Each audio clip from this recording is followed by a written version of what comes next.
Good afternoon, everyone. Hope everyone's well. We'll kick off with the live section, then we'll go into just a 10:30 for tonight. The cameras are ready at the back. We're all good. We'll kick off with James from Sky. Hi, Mikel. Hello. It's been a significant few days in the title race. How do you feel about Arsenal's chances now with 4 matches left to play? Now we are there.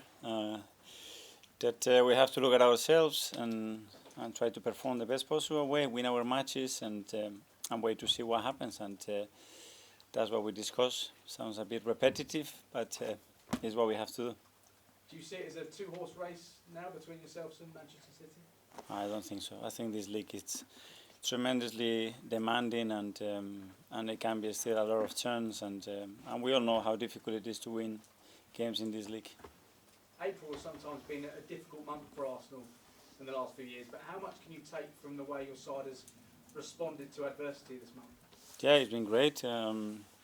Not only the results, but the performances as well. And we had a big one again in the last London derby against Chelsea, and we have a big one now that I'm sure we're going to have to do it. We want to beat Spurs as well. And you've virtually got everybody available for selection at the moment. So how much tougher and more resilient are this group, both mentally and physically, than in previous seasons?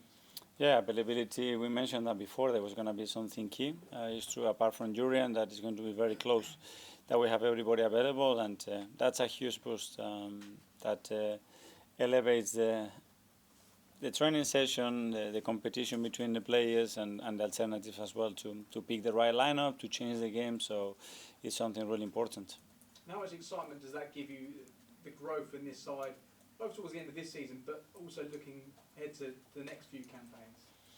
Yeah, obviously we are fully focused on this one because it's still a lot of at stake, and we really want to get the job done, and we know as well that obviously it's a very young team with a really bright future, and still a lot of room for improvement, and we will try to keep developing it.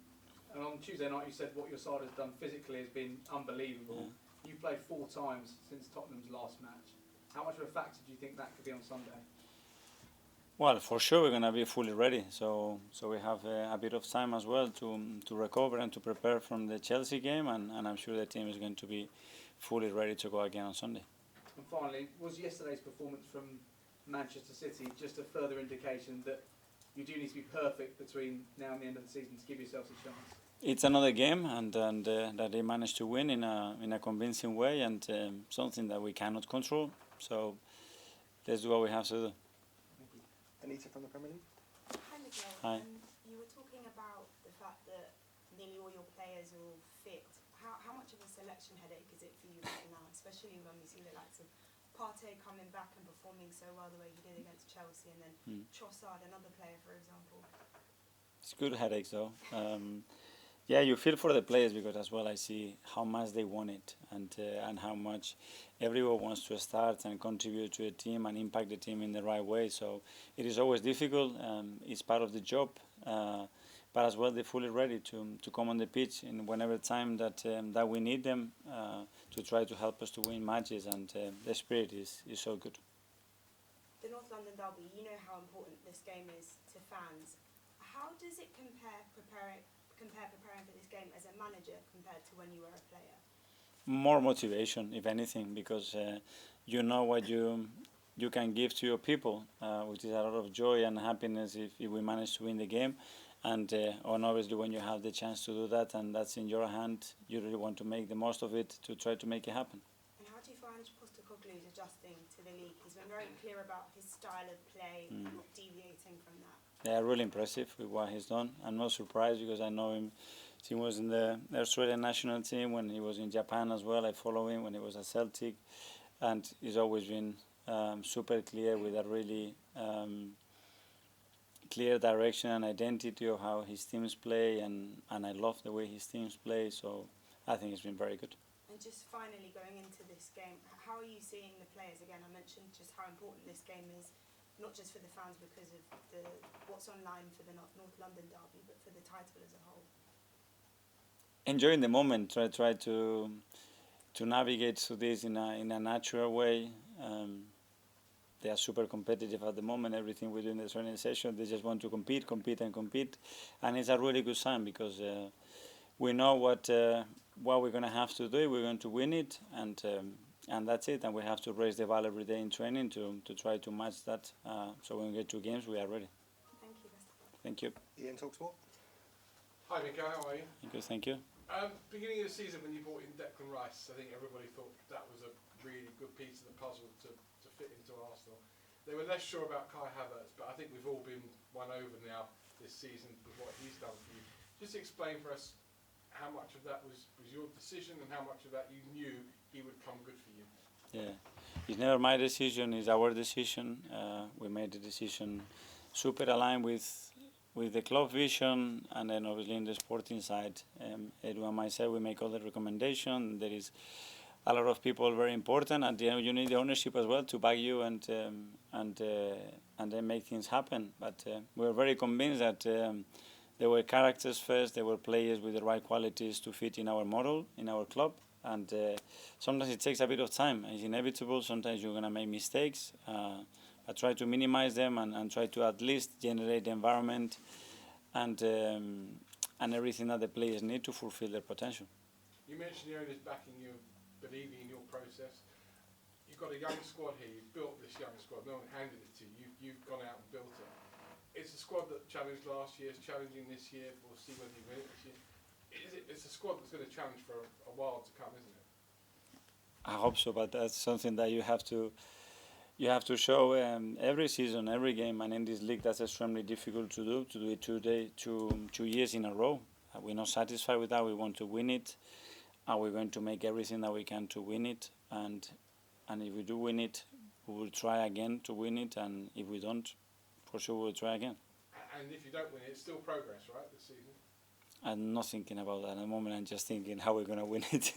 And finally, how do you view the supercomputer, which has you at 26.6% to win it? I don't know what to say. Hopefully we can tweak that computer and make it a bit higher. Maybe he needs to upload the software. Maybe we need to help him to upload the software or give him more tools. Hopefully we can change that. Good luck. Arts Athletic. Hi, Mikel. A couple of phrases you've used quite often is being vertical and ball speed throughout the season. I was just wondering why you find those aspects so important, and do they go hand in hand, or are they two separate things? Well, depending on the moments of the phase of play, certainly, and the behavior of the opponent is all about that. It's all about what the opponent is trying to do, how can you hurt them, where the spaces are, and identify those moments to punish the opponents. But every game is different. Obviously, there are a lot of concepts and ideas around any way of playing, and for us, these two are important, but there are many others, obviously.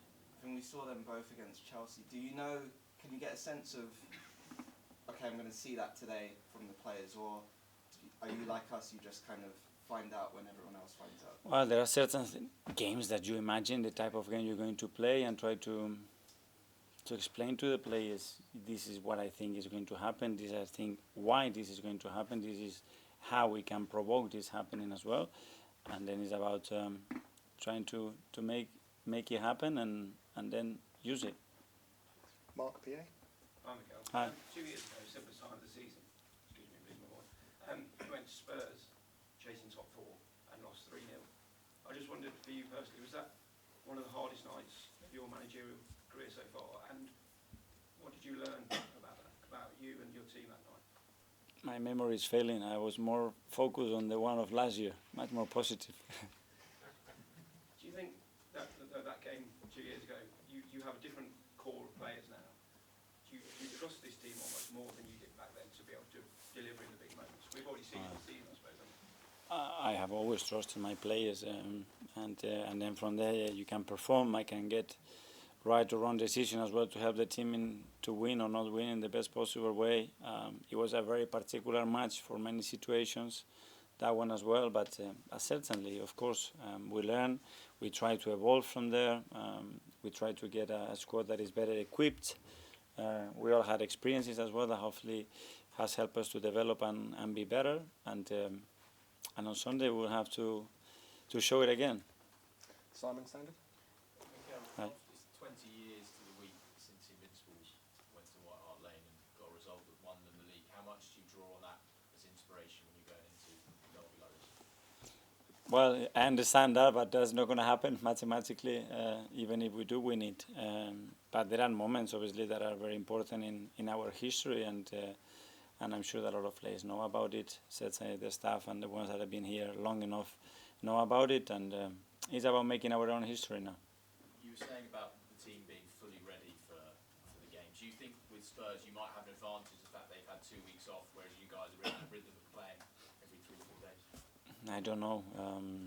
What I can tell you is that the boys are going to be fully ready on Sunday to go to play against a great opponent. It's going to make things very difficult for us, and are going to have to be very good to beat them. Just lastly, is Urin available for selection in the squad? Obviously, he played on Monday night. Could he be available for Sunday? We're going to have to make that decision tomorrow after the training session. It's very close. I don't know if it's going to come a bit too early, this one, but it's very close, I would say. James, ESPN. Hi, Mikel. Hi. Following on from Simon, Tottenham have had 15 days off. At this stage of the season, are you surprised that the fixture list can throw up such a disparity? Because you played 4 times, 4 games in that time. Yes, but we knew that happened. They weren't the only team as well because of the circumstances in the schedule. A few teams have to go through a few days without a game. It can go either way. I don't know what is the best way to do it. It's what it is, and what we can do is prepare to be fully ready on Sunday. Okay, different way of asking it. Would you rather have played 4 times, or would you rather have had 2 weeks off before this game? I love the fact that we played 4 times, and we had some great experience, a really demanding week. We managed to have some really good results in the last 2, and obviously that boosted the confidence and the belief of everybody, and we are in a good place. A lot's made of Ange ball, they call it, the Postecoglou approach at Tottenham and how attacking it is.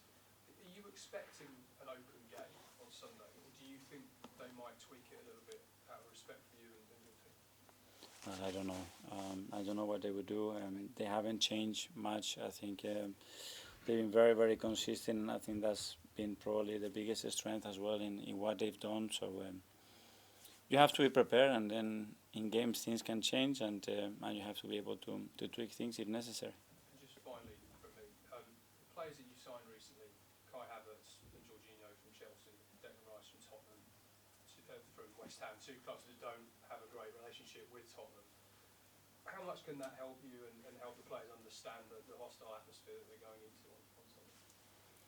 Yeah, we know, but I think it's an unbelievable atmosphere. It's a beautiful stadium. We played there a few times already, and it's a great atmosphere to play football. We know about the rivalry, but I think you have to put that aside. You have to live the game with the intensity and the passion that demands it, that's for sure. And on top of that, we know what we're playing for. So I don't think we need anything special because the game has got everything that you need as a player to go and enjoy it.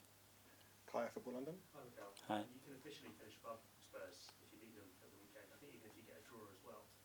For so long in the past, and when you were playing as well, Arsenal finishing above Spurs was obviously sort of one of the high points of the season and such a massive thing. But no one's really talking about it now. Is that progress? Is that a sign of how much you've progressed in your time in charge?